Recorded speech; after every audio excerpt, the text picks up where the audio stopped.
আচ্ছা বলেন তো, এখন আল্লাহর রহমতে আশা করছি ঘটে গেছে, মেলায় কমে গেছে। যখন আমার বাড়িতে আপনার বাড়িতে যখন ছেলে মেয়ে জন্মগ্রহণ হয়, তখন 3 দিন কিংবা 5 দিন কিংবা 7 দিন কিংবা 9 দিনকার যখন বাচ্চাটা হয়, তখন আমার মায়েরা খালারা নিজের স্বামীকে বা ভাইকে বা বাপকে বলে যে এই ছেলেটার আজ হলো 60-এর দিন। বলি না, ছেলেটার হলো কি 60-এর দিন, একটু ভালো ভালো তরকারি গালা নিয়ে আসবে না, ছেলেটার খার পানি লাগবে। 60-এর দিন একটু ভালো মন্দ না খেতে গেলে কি হয়? তা আমার ওই মায়েরা খালারা কি উদ্দেশ্যে কি নিয়াতে সেই দিন 60-এর দিন ভালো মন্দ খায়? মাছ থাকবে, হয়তো ডিম থাকবে, কিংবা মাংস থাকবে, বা এই ধরনের কোন একটু ভালো তরকারি থাকবে। এরকম হয় না? হয় না? কেন করে কোনোদিন জিজ্ঞাসা করেছেন? আশা করছি আমার যত এখানে বয়স্ক বাপজিরা আছেন তারা জানছেন যে যদি ছেলেটাকে যদি আজকে 60-এর দিন, আজকে 60-এর দিন যদি ভালো ভালো যদি একটু খেতে দিই, এই ছেলেটা যতদিন দুনিয়াতে বাঁচবে দুধে ভাতে খাবে নাকি? এই নিয়াতে মায়েরা খালারা সেদিন কিন্তু এই জিনিসটা করে। রে মুসলমান, এটা করা হারাম। আমার মায়েরা খালারা শোনেন, এই কাজটা করা হারাম গে মা। আপনার ছেলের বয়স 3 দিনকার হয়ে গেল, আপনার ছেলের বয়সটা 5 দিনকার হয়ে গেল, আপনার ছেলের বয়সটা 9 দিনকার হয়ে গেল। 9 দিন হওয়ার কারণে 60-এর দিন মানাবেন, 60-এর দিন করবেন, ভালো ভালো তরকারি খাবেন। এটা করা হারাম, এটা করা গুনার কাজ, এটা করা হলো শিরকের গুনাহ, এটা হলো বড় কাম, এটা হলো কাবিরা গুনাহ। আল্লাহ রাসূল বলেছেন, উম্মত, যখন মায়ের পেটে বাচ্চা জন্মগ্রহণ হয়, যখন মায়ের পেটে বাচ্চা ধরে, যেই দিন আল্লাহ রাব্বুল আলামিন আদেশে মায়ের পেটে বাচ্চা হয়, 1 দিন গেল, 2 দিন গেল, 3 দিন গেল, 41 গেল, এই করে করে 240 গেল, এই করে করে 340 হয়ে গেল। 340 যেদিন 4 মাস পূর্ণ হয়ে যায়, এই মুসলমান, যেদিন মায়ের পেটে বাচ্চার বয়স 4 মাসের হয়ে যায়, আল্লাহ রাব্বুল আলামিন ওই বাচ্চার ভিতরে রূহ দান করেন। আল্লাহ রাব্বুল আলামিন ওই মায়ের পেটে বাচ্চার ভিতরে জান দিয়ে দেয়। এবার ওই বাচ্চা যেদিন 4 মাসের বয়স, ওই মায়ের পেটে হিলাডোলা করতে শুরু করে, লড়াচড়া করতে শুরু করে। আমার মায়েরা খালারা তখন জানতে পারে, এ হালেমার মা, জায়েদার মা, বুবু দেখো রে, আমি এখন জানতে পারছি আমার পেটে বাচ্চা এসে গেছে, আমার পেটে বাচ্চার জান চলেছে, যে বাচ্চাটা হিলাডোলা করে। আমার ভাইরা মায়েরা খালারা শুনেন, এবার যখন বাচ্চার ভিতরে জান চলে এলো, 4 মাসের যেদিন বাচ্চার বয়স হয়ে গেল, আল্লাহ রাব্বুল আলামিন ফেরেশতাকে আদেশ করেন, ফেরেশতা রে, যাও ওই বগলা ডাঙ্গিতে আমার অমুক বান্দের পেটে সন্তান আছে, ওই বগলা ডাঙ্গিতে অমুক বান্দের পেটে সন্তান আছে, যেই বাচ্চার বয়স আজকে 4 মাস হয়ে গেল। 4 ফেরেশতা যা ওই বাচ্চার নসিবে, বাচ্চার ভাগ্যে 4খানা জিনিস তুমি লিখে দাও, ওই বাচ্চার নসিবে 4খানা তুমি লিখে দাও। 4খানার মধ্যে 1 নম্বর হলো এই বাচ্চাটা দুনিয়াতে কতদিন বাঁচবে, এই বাচ্চাটা নকরি করে খাবে, এই বাচ্চাটা হাল চালিয়ে খাবে, এই বাচ্চাটা দোকানদারি করে খাবে, এই বাচ্চাটা ডাক্তারি করে খাবে, এই বাচ্চাটা দুনিয়াতে কি করে খাবে। আল্লাহ রাব্বুল আলামিনের আদেশে মায়ের পেটে লেখা হয়ে যায়। তার আগে বন্ধুরে, আল্লাহ রাব্বুল আলামিন সর্বপ্রথম কলমকে আল্লাহ তৈরি করেছিলেন, ওই কলম তখনই লিখে দিয়েছেন হোসেন মাওলা দুনিয়াতে কি করে খাবেন, মাওলানা আক্তার সাহেব দুনিয়াতে কি করে খাবেন, মাওলানা মফিজউদ্দিন সাহেব দুনিয়াতে কি করে খাবেন, আব্দুর রহমান দুনিয়াতে কি করে খাবে, আব্দুল্লাহ দুনিয়াতে কি করে খাবে, হালেমা জায়েদা দুনিয়াতে কি করে খাবে, সব কলম লিখে দিয়েছেন। এবার ওই জিনিসটাকে আল্লাহ রাব্বুল আলামিন মায়ের পেটে দ্বিতীয়বার ট্রান্সফার করে দেন। তাহলে ওই মাকে বলবো, ওই খালাকে বলবো, ওই দাদিকে বলবো, ওই ভাইকে বলবো, ভাই যদি ওই আমার মা, ওই আমার খালা, ওই আমার দাদি, কিংবা আপনাদের মধ্যে যাদের মধ্যে দিন থাকে, শরীয়ত থাকে, যদি পড়ালেখা হতো, তাহলে জীবনে কোনোদিন 60-এর দিন মানতক না, জীবনে কোনোদিন 60-এর দিন ভালো ভালো তরকারি করতক না, জীবনে কোনোদিন 60-এর দিনটাকে একটা খুশির দিন মনে করতক না। নারে তাকবীর। তাহলে ষাঠিরের দিন মারা, এগুলো যে আমরা মানছি এগুলো না জানার কারণে। তাহলে আমাদের মধ্যে, আমাদের বাড়িতে ইলমের দরকার আছে না নেই? আছে না নেই? আজকে মাদ্রাসা করেছেন, আপনার আমার ছেলে মেয়েরা পড়িতে যাবে। এবার বলবেন হাজি মৌলানা আমরা তো বড় হয়ে গেছি, এবার আমরা কি শিখবো, কেমন করে শিখবো? প্রথম নম্বর কথা, ইলিম কোনোদিন বুড়াই না। ইলিম না বুড়া দেখে না ছোড়া দেখে, ইলিম জীবনে কোনোদিন বয়স দেখে না। খো আপনারা জানছেন, সবাই জানছেন, এই জিনিসটা শুনেছেন, পড়েছেন যে হযরত আবু বকর রাদিয়াল্লাহু তাআলা আনহু আল্লাহ নবীর এটা শ্বশুর, আল্লাহ নবীর এটা শ্বশুর, বড় হ্যাঁ ইলিম শিখেছেন। হযরত ওমর রাদিয়াল্লাহু তাআলা আনহু এটা আল্লাহ নবীর একজন শ্বশুর, ইসলামের দ্বিতীয় খলিফা, বড় হয়ে ইলিম শিখেছেন। একটা বুখারীতে লম্বা হাদিস আছে, হযরত ওমর রাদিয়াল্লাহু তাআলা আনহুর একটা আনসারী সাহাবী বাড়ি বানিয়ে নিয়েছেন। হযরত ওমর ফারুক আর একজন আনসারী সাহাবী বাড়ি বানাইলেন, দু বন্ধুতে রাইতে গল্প করছে। এরে আনসারী ভাই, ওমর ফারুক আনসারী সাহাবীকে বলছেন, এরে আমার মদিনার আনসারী ভাই, তুমিও গরিব মানুষ, আমিও গরিব মানুষ, আমরা যদি খাটতে চলে যাই দুইজন, তাহলে নবীর দরবারে কে থাকবে, কেমন করে আমরা ইলম শিখব? আর যদি আমরা দুজনে যদি ইলম শেখে আমরা খাটতে যদি না যেতে পাই, আমাদের হাঁড়ি চুলা চলবে না রে, ছেলে মেয়েরা না খেয়ে থাকবে। হযরত ওমর রাদিয়াল্লাহু তাআলা ওই সাহাবীকে বলছেন, ভাই রে, একদিন তুমি ইলম শিখতে যাবে, নবীর দরবারে থাকবে, একদিন আমি মাঠে কামে চলে যাব, সারাদিন কাম কাজ করার পর যা মজুরি পাবো, যা আমি টাকা পাবো, অর্ধেক আমার বাড়িতে আমার ছেলে মেয়ের জন্য রাখবো, আর অর্ধেক মজুরি তোমাকে আমি দিয়ে দেবো তোমার ছেলে মেয়ের জন্য। আর আনসারী ভাই রে, নবীর বাড়িতে এশার নামাজ পর্যন্ত যা তুমি শিখবে, এশারের নামাজের পর কিংবা ফজরের নামাজের পর নবীর বাড়িতে থেকে, নবীর সাথে থেকে যা তুমি ইলম শিখবে, তুমি আমাকে বসে বসে বসে গোটা দিনের ইলমটা আমাকে শিখিয়ে দেবে। এই আনসারী সাহাবী, তারপরের দিন তুমি মাঠে কামে কাজে চলে যাবে, আমি নবীর কাছে থাকবো, আমি সারাদিন যা কিছু নবীর কাছে শিখবো তোমাকে আমি সন্ধ্যাবেলাতে শুনিয়ে দিব, শিখিয়ে দিব, আর তুমি মজুরি করে যা পাবে ভাই রে, তোমার ছেলে মেয়ের জন্য তুমি অর্ধেকটা বাড়িতে রাখবে, আর অর্ধেকটা মজুরি তুমি আমার ছেলে মেয়ের জন্য দেবে। নারে তাকবীর! তাহলে বাড়ি করে করে সাহাবায়ে কেরাম ইলম শিখেছেন। আর আজকে যতটি লোক এখানে আমরা বসে আছি, যদি আমি একটু জিজ্ঞাসা করে দিই, এই দাদু নানা উজু করা দোয়াটা কি বলেন তো? সবাই বলতে পারবো? বলতে পারবো? পারবো জি ভাই? পারবো না। আমরা যতটি লোক এখানে বসে আছি বলি, দাদা হে গ্রামে তো জানাজা হয়ে গেছে, মাইয়া থেকে গেছে, জানাজা পড়তে তো দাঁড়িয়ে গেছেন ভাই, একটু দয়া করে জানাজা দোয়াটা তো বলেন। বলতে পারবো? পারবো জি ভাই, বলেন পারবো? সবাই পারবো না। খো এখানে যতটি লোক আছেন, হাজার হাজার মানুষ আছেন, আমি যদি বলি ভাই আপনার 5টা ছেলে হয়ে গেছে, ওর 3টে ছেলে হয়ে গেছে, ওর 10 বছর হয়ে গেল, ওর 50 বছর হয়ে গেল, বিবির কাছে যেতে গেলে একটা দোয়া পড়তে হবে, একটু দয়া করে দোয়াটা কি বলেন তো? কয়টা লোক পারবো? কয়টা লোক পারবো? এগুলো আমাদের শিখার দরকার নাই। কোনো মৌলানার কাছে আমরা বসবো না, কোনো মসজিদের ইমামের কাছে বসবো না, যারা জানছে তাদেরকে আমরা জিজ্ঞাসা করব না।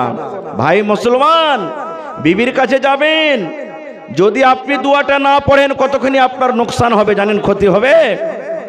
আল্লাহ রাসূল বলেছেন, এরে আমার উম্মত, যখন তুমি বিবির সাথে মিলন করবে, বিবির সাথে যখন তুমি সহবাস করতে যাবে, সহবাস করার আগে আল্লাহ রাসূল বলেছেন, ও পুরুষের দল তোমরা শুনে নাও, একটা তোমাকে দোয়া পড়তে হবে, একটা তোমাকে দোয়া পড়তে হবে, সহবাস করার আগে আগে তোমাকে একটা দোয়া পড়তে হবে রে উম্মত। ওই দোয়াটা যতক্ষণ পর্যন্ত না তুমি পড়বে, অতক্ষণ পর্যন্ত তোমার স্ত্রীর সাথে তুমি মিলন করিও না। এবারে বলবেন মাওলানা দোয়াটা হলো কি? দোয়াটা হলো এই, আল্লাহ রাসূল বলেছেন, বিসমিল্লাহি আল্লাহুম্মা জান্নিবনা শাইতান ওয়া জান্নিবিশ শাইতানা মা রাযাকতানা। বিসমিল্লাহি আল্লাহুম্মা জান্নিবনা শাইতান ওয়া জান্নিবিশ শাইতানা মা রাযাকতানা। এই দোয়াটা পড়ে বিবির কাছে আপনাকে যেতে হবে। এবার যদি বলেন মাওলানা দোয়াটা তো আমি জানি না, আমার 10টা ছেলে হয়ে গেল, আমার 5টা ছেলে হয়ে গেল, আমার 40 বছর বয়স হয়ে গেল মাওলানা, জীবনে কোনোদিন দোয়া পড়ে নেবি না, দোয়াতে বিবির কাজে চলে গেছি। এরে মুসলমান, ওলামায়ে কেরাম স্টেজে বসে আছেন, জিজ্ঞাসা করবেন, এটা আমার কথা নয়, আল্লাহর নবী 1400 বছর আগে এলান করে দিয়েছেন। ও আমার উম্মতের দল, তোমরা শুনে নাও, যদি কোনো আমার উম্মত বিনা দোয়াতে যদি বিবির কাছে চলে যায়, তাহলে তার কতখানি ক্ষতি হতে পারে, তার সাথে কি ঘটতে পারে শুনে নাও। আল্লাহ রাসূল বলেছেন, উম্মত রে, যতবার তুমি বিনা দোয়াতে বিবির কাছে মিলন করেছো, যতবার তুমি বিনা দোয়াতে বিবির সাথে তুমি সহবাস করেছো, অতবার তোমার সাথে সাথে তোমার বিবির কাছে শয়তান গিয়েছে। যতবার তুমি তোমার স্ত্রীর সাথে গেছো বিনা দোয়াতে, অতবার শয়তান তোমার সাথে সাথে গেছে।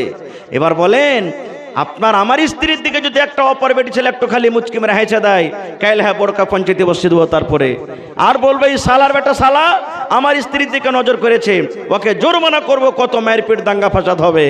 আর যে জিনিসটা চোখে দেখতে পাই না, আমার আপনার স্ত্রীর কাছে যে বিনা দোয়াতে যাচ্ছি আর যতবার গেছি শয়তান যে যায়, তাহলে কত বড় নোকসান হলো, ক্ষতি হলো।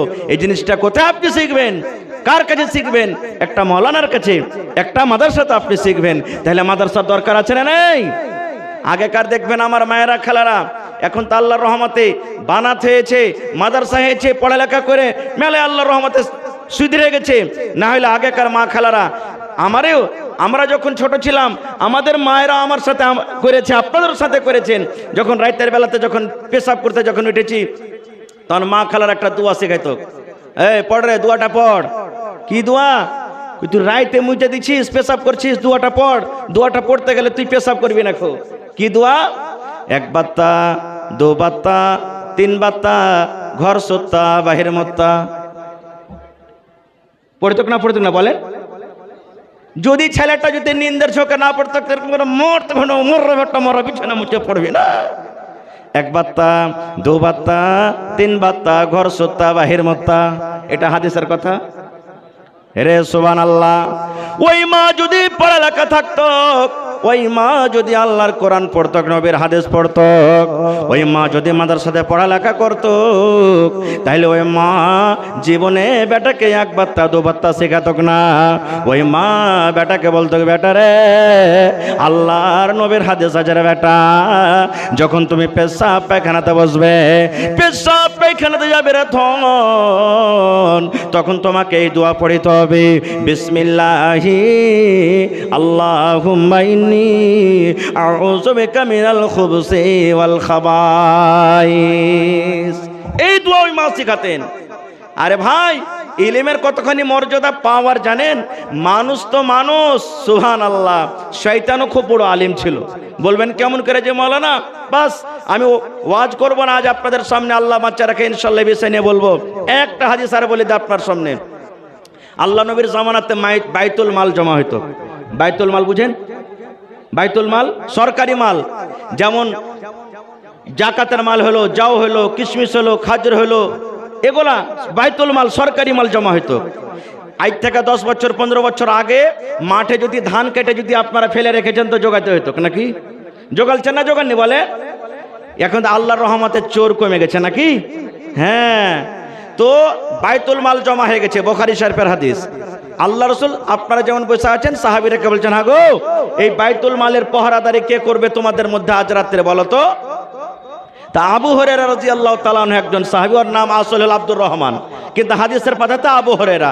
আবু হুরায়রা কেন হলো ইনশাআল্লাহ কোনোদিন বলবো। তা আবু হুরায়রা সাহাবী বলছেন, হুজুর আমি মালের পহরাদারি করব। বলে ঠিক আছে থাকো। মালের কাছে আছেন, মাল জোগাইছেন রাতের বেলাতে। এই জোগাইতে জোগাইতে একটা চোর রাইতে মাল চুরি করতে এসে আর বোরাতে ওই খাজুর কিশমিশ যা ছিল ভরতে শুরু করেছে। এবারে সাহাবী আবু হুরায়রা মাল জোগাইছেন, যার করে গপ করে হাত কান দিল, যাই, আরে আমি মাল জোগাচ্ছি, তোর এত বড় সাহস যা আমার চোখের সামনে তুই মাল চুরি করছিস? তখন চোরটা কানতে লাগলো আর খুব একবারে কোকতে মিনতি করতে লাগলো, ভাই বাড়িতে ছোট ছোট বাচ্চা সব ছেলেরা ভোকের জ্বালাতে কাঁদছে, সহ্য না করতে পারে ভাই, চুরি করতে এসি, আর আসবো না ভাই, ছেড়ে দাও। তখন হযরত আবু হুরায়রা রাদিয়াল্লাহু তাআলা আনহু আল্লাহ রাসূলের সাহাবী বলছেন আসবে না তো? না তো না। বলে ঠিক আছে, ওয়াদা করলে আসিও না, তোমাকে আজ ছেড়ে দিলাম। কই না না আসবো না, ছেড়ে দাও। ছেড়ে দিলেন। ভোর হইল, ফজরের নামাজ পড়ে আল্লাহ রাসূল বলছেন আবু হুরায়রা রাইতে তোমার সাথে কি ঘটেছে? মানে আল্লাহ তাআলা ওকে জানিয়ে দিয়েছেন নবীকে ফেরেশতা দ্বারা, জিবরিল আমিন তাকে ওহী করে দিয়েছেন। বলছেন হুজুর চোর এসেছিল একটা চুরি করতে, আর ও আমার সাথে ওয়াদা করেছে যে আর আসবো না চুরি করতে। আল্লাহ রাসূল বলছেন আবু হুরায়রা আল্লাহর কসম করে বলি ওই চোর আজ রাত্রে চুরি করতে আসবে। কি বলছেন? আজ রাত্রে চুরি করতে আসবে। তখন হযরত আবু হুরায়রা বলছেন হুজুর ও তো আমার সাথে ওয়াদা করেছে আসবো না। বলছে আর আমি নবী, আমি না বলছি যে আসবে? তা আসবে। নবীর কথার পরে বিশ্বাস সাহাবায়ে কেরাম কতখানি করতে অন্য অন্য হাদিস দ্বারা বুঝতে পারবেন, আমি ওদিকে যাব না। এবার হযরত আবু হুরায়রা রাদিয়াল্লাহু তাআলা আনহু বসে আছেন, ঠিক কিছুক্ষণ রাত হয়েছে, আবার চোর চুরি করতে চলেছে। আবার পড়ার ভিতরে মাল ভরতে শুরু করেছে, টোনাতে বাঁধতে শুরু করেছে, হাত কান ধরে লেচেলে বলছে এই তুমি যে গত রাত্রে বলেছো আর মাল চুরি করতে আসবো না, আর তুমি আজ রাত্রে চুরি করতে এসেছো, ব্যাপারটা কি? তোমার কত বড় সাহস? সেই দিনে কিন্তু খুব একবারে জোড়াতে মিনতি করতে লাগলো, ভাই আমার ছেলে মেয়েরা না খেয়ে আছে, সহ্য না করতে পারছি ভাই, তখন মাল চুরি করতে এসেছি ভাই, হে আর আসবো না, ছেড়ে দে। আসবে না তো? না তো না। সেই জন্য ছেড়ে দিলেন। আবার নবী সকালবেলাতে বলছেন আবু হুরায়রা চোর আসেনি? বলছে হুজুর চোর তো এসেছিল, কিন্তু তার ময়ে দেখে তাকে ছেড়ে দিয়েছি। এবার নবী যে বললেন ওরে আমার সাহাবে, যে চোর দূরাত থেকে মাল চুরি করতে আসে, আজকে তোমার মাল চুরি করতে আসবে রে, আজকে আসবে। তুমি আজকে মালের ভালো করে পহরাদারি করিও, সে চোর আজ রাত্র তোমার মাল চুরি করতে আসবে। হযরত আবু হুরায়রা বলছেন হুজুর ও যে আমার সাথে ওয়াদা করেছে আসবো না, বলছে আরে আসবে, আমি বলছি আসবে, কিন্তু হ্যাঁ শোনো আজকে 3 নম্বর রাত হবে, ওকে যখন ধরবে তো ছাড়িও না, আমার দরবারে ধরে নেসিও। চোরকে ছাড়িও না, আমার দরবারে তাকে টেনে আনবে। বলছে ঠিক আছে। ঠিক 3য় রাতে আবার মাল চুরি করতে চলে এসছে। হযরত আবু হুরায়রা রাদিয়াল্লাহু তাআলা আনহু সেদিন কিন্তু তাকে ধরে নিয়েছেন। বলছেন খব্বিস তুমি 3 রাত থেকে আমাকে ফাঁকি দিছো, আজকে তোমাকে ছাড়বো না, নবীর দরবারে তোমাকে ধরে নিয়ে যাব, আজ তোমাকে ছাড়া হবে না খো। এবার দেখেন চোর কত হুঁশিয়ার বুদ্ধি আর কতখানি পড়ালেখা। এবার চোর বলছেন ও আল্লাহর নবীর সাহাবী শুনে নাও, তুমি আমাকে নবীর দরবারে ধরে নিয়ে যাবে, আমি চোর মাল চুরি করতে এসেছি, নবী আমার হাত কেটে নেবেন, আমার হাত কাটা পড়ে যাবে। কারণ যারা চুরি করে শরীয়তের ফয়সালা, যারা চুরি করে তাদের হাত কাটা পড়ে। এই আল্লাহ নবীর সাহাবী শুনে নাও, যদি তোমাকে একটা দোয়া শিখিয়ে দিই, তোমাকে আমি একটা মন্ত্র শিখিয়ে দিই, তোমাকে যদি আমি একটা দোয়া শিখিয়ে দিই, তাহলে ওই দোয়া শিখার বিনিময়ে তুমি আমাকে রেহাই করবে কি করবে না? ওই দোয়া শিখার কারণে তুমি আমাকে ছাড়বে কি ছাড়বে না বলো? এই যুগেকার যদি আমরা মানুষ হইতাম আর চোর ধরা পড়তো কিরকম, তো কি বলতাম? সাহালার বেটা সালা, রাত দিন চুরি করে খাইছে আর বেলু দুয়া শিখাইবে। চোর কোনোদিন দুয়া শিখেছে? কত তুই দুয়া শিখার বেটা, দুয়া শিখা হয়ে গেছিস? একবার আইসটা ছিঁড়া করে বলতাম। কিন্তু ওরে সুবহানাল্লাহ, সেই আবু হুরায়রা রাদিয়াল্লাহু তাআলা আনহু বলছেন হ্যাঁ আল্লাহর বান্দা তোমাকে আমি ছেড়ে দেব, কি তোমার মন্ত্র আছে, দোয়া আছে, তুমি আমাকে শিখিয়ে দাও। এবার আউযু বিল্লাহি মিনাশ শাইতানির রাজিম, বিসমিল্লাহির রহমানির রহিম, আল্লাহু লা ইলাহা ইল্লাহু আল হাইয়ুল কাইয়ুম লা তাখুযুহু সিনাতুন ওয়ালা নাওম। করে করে করে করে গোটা শিখে দিলেন। বলেন তো এটার নাম কি? জোরে বলেন এটার নাম কি? একটু সবাই বলেন এটার নাম কি? আয়াতুল কুরসি। গোটা আয়াতুল কুরসি শিখিয়ে দিলেন। সে সাহাবী শিখে নিলেন। বলছে যা রে ভাই যা, তোকে ছেড়ে দেন। আবার চোর বলছেন আল্লাহর বান্দা তুমি আয়াতুল কুরসি তুমি শিখে নিয়েছো, তোমাকে আমি মন্ত্র শিখিয়ে দিয়েছি, কিন্তু দোয়াটা শিখে কি হবে, কি লাভ আছে? এই দোয়াটার ফজিলত কি, এই দোয়াটা শিখে কি লাভ আছে, তুমি কি আমাকে জিজ্ঞাসা করবে না? এবার আবু হুরায়রা বলছেন, হ্যাঁ আল্লাহর বান্দা, এই দোয়াটা তুমি আমাকে শেখাইলে, এই দোয়াটা শিখে আমার কি লাভ আছে, কি হবে তুমি বলো তো? এবারে ওই চোর বলছেন, এই আল্লাহর বান্দা, এশারের নামাজের পর, এশারের নামাজ পড়ে যখন তুমি বিছানাতে তুমি ঘুমাতে যাবে, বিছানায় পা দেওয়া পর বিছানায় বসে বসে ঘুম আসার আগে আগে, চোখ বন্ধ করার আগে আগে তুমি যদি আউযুবিল্লাহ বিসমিল্লাহ বলে একবার তুমি আয়াতুল কুরসি পড়ে নাও, তবে আল্লাহ রাব্বুল আমিনের পক্ষ থেকে তোমার বাড়িতে আল্লাহ একটা ফেরেশতা দিয়ে দিবেন, একটা আল্লাহ রাব্বুল আমিন তোমার বাড়িতে একটা গার্ড দান করবেন। সেই ফেরেশতা এসে সারা রাত তোমার বাড়িতে পাহারাদারি করবে, তোমার মুরগি জগাবে, তোমার গাড়ি জগাবে, তোমার ছাগল জগাবে, তোমার ধান জগাবে, তোমার বাড়ি জগাবে, তোমার মাকই জগাবে, গোটা রাত তোমার বাড়িতে পাহারাদারি করবে।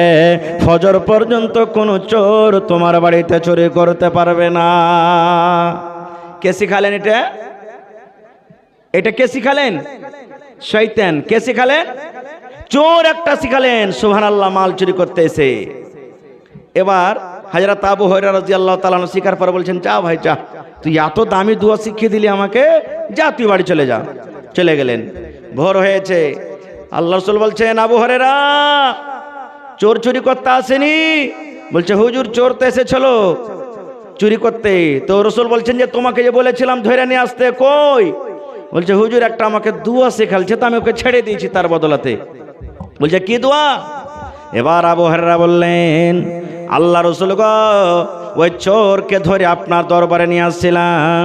এবার চোর আমাকে বলতে লাগলো, ও আবু হুরায়রা, যদি তোমাকে আমি একটা মন্ত্র একটা দোয়া শিখিয়ে দিয়ে বলো তুমি আমাকে ছাড়বে কিনা? এবার আমাকে এই দোয়াটা শেখালছেন, আল্লাহু লা ইলাহা ইল্লাহু আল হাইয়ুল কাইয়ুম লা তাখুযুহু সিনাতু ওয়ালা নাওম। এই করে করে করে করে করে করে গোটা আয়াতুল কুরসি শুনিয়ে দিলেন। এবার রাসূল বলছেন, আবু হুরায়রা, তারপর ওই চোর কি বলেছে? এবারে আবু হুরায়রা বলছেন, নবী গো, ওই চোর এই কথাটা বলেছেন, ও আল্লাহর বান্দা, যখন তুমি এশারের নামাজের পর বিছানায় যখন তুমি ঘুমাতে যাবে, বিছানায় ঘুমার আগে আগে, চোখটা তোমার বন্ধ হওয়ার আগে আগে তুমি যদি একবার আউযুবিল্লাহ বিসমিল্লাহ বলে এই আয়াতুল কুরসি তুমি পড়িতে পারো, আল্লাহ রাব্বুল আলামিনের পক্ষ থেকে তোমার বাড়িতে আল্লাহ একটা ফেরেশতা দান করবেন, একটা পাহারাদার আসবেন। ওই ফেরেশতা এসে গোটা রাত তোমার বাড়িতে পাহারাদারি করবে, তোমার গরু জগাবে, তোমার উট জগাবে, তোমার ঘোড়া জগাবে, তোমার ছাগল জগাবে, তোমার মুরগি জগাবে, গোটা রাত তোমার বাড়িতে পাহারাদারি করবে। কোনো চোর তোমার বাড়িতে চুরি করতে পারবে না।